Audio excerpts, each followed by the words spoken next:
بسم الله الرحمن الرحيم،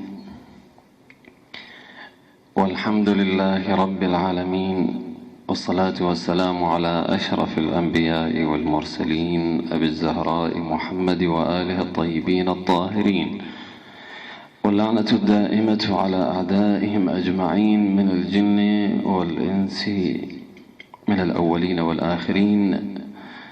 أيها الإخوة، قصتنا هذه الليلة هي لا تخرج عن مدار الآية الكريمة. بسم الله الرحمن الرحيم: قل يا عبادي الذين أسرفوا على أنفسهم لا تقنطوا من رحمة الله إن الله يغفر الذنوب جميعا إنه هو الغفور الرحيم. وهذه قصة عجيبة تدل على مدى رحمة الله. وقد ورد في الروايات أن الله جل وعلا أشد فرحا بالتائب، إن الله يفرح بتوبة عبده أشد من أحدكم إذا وجد ضالته.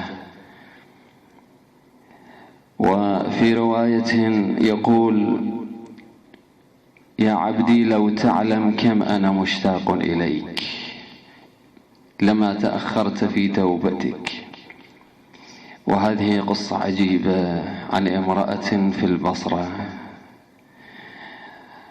في سنة من السنين، وكانت هذه المرأة مشهورة بالتهتك والرقص والبغاء، وكل مجلس فساد يقام في البصرة إلا وهذه المرأة فيه. وخرجت في يوم من الأيام مع جوارها في أحد الأزقة، خرجت على عادتها، ثم أنها مرت مصادفة عند باب أحد الزهاد في ذلك العصر، وكان يقرأ في ذلك اليوم مجلسا على أبي عبد الله الحسين عليه السلام. حتى الآن الإنسان ينظر ما هي فائدة المجالس العجيبة الغريبة التي لها وقع حتى على الفساق، لكن توجد هناك قلوب قد ران عليها من الصدأ ومن الذنوب بحيث لا تستوعب ما يقال فيها.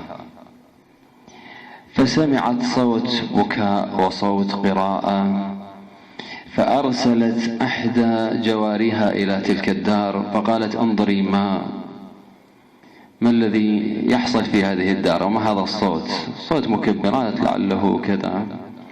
وذهبت الجارية ولم تعد، ثم أرسلت الجارية الأخرى، وأيضا الثانية ما عادت، بقيت هناك.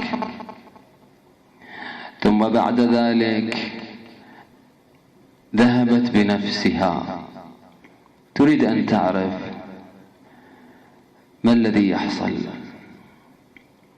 لا بد وأن هناك سرا في هذه الدار. ولما نظرت إلى عزاء وأناس عليهم الحزن، وبعضهم يبكي بعضهم يلطم جبهته، وكأنه مجلس للعاصين المذنبين. وهذا الشيخ كان مقتدرا على كلامه، وعندما كان يتكلم صادف وصول هذه المرأة عند الوعظ وهو يقرأ تلك الآيات الكريمة من سورة الفرقان. الله، القرآن يؤثر في قلوب الفساق. ما أقسى قلوبنا يا الله، الفساق يؤثر فيهم القرآن ولا يؤثر فينا. دخلت وجدته يقرأ تلك الآيات بذاك الصوت: بل كذبوا بالساعة وأعتدنا لمن كذب بالساعة سعيرا إذا رأتهم من مكان بعيد سمعوا لها تغيظا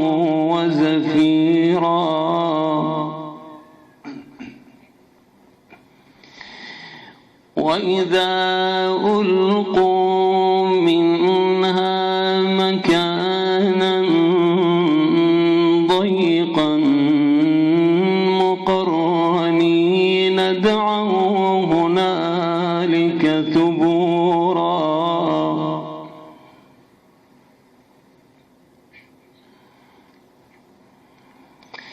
وإذا ألقوا منها مكانا ضيقا مقرنين دعوا هنالك ثبورا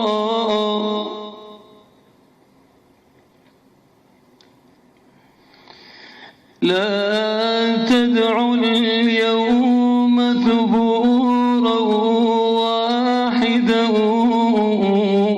وادعوا ثبورا كثيرا.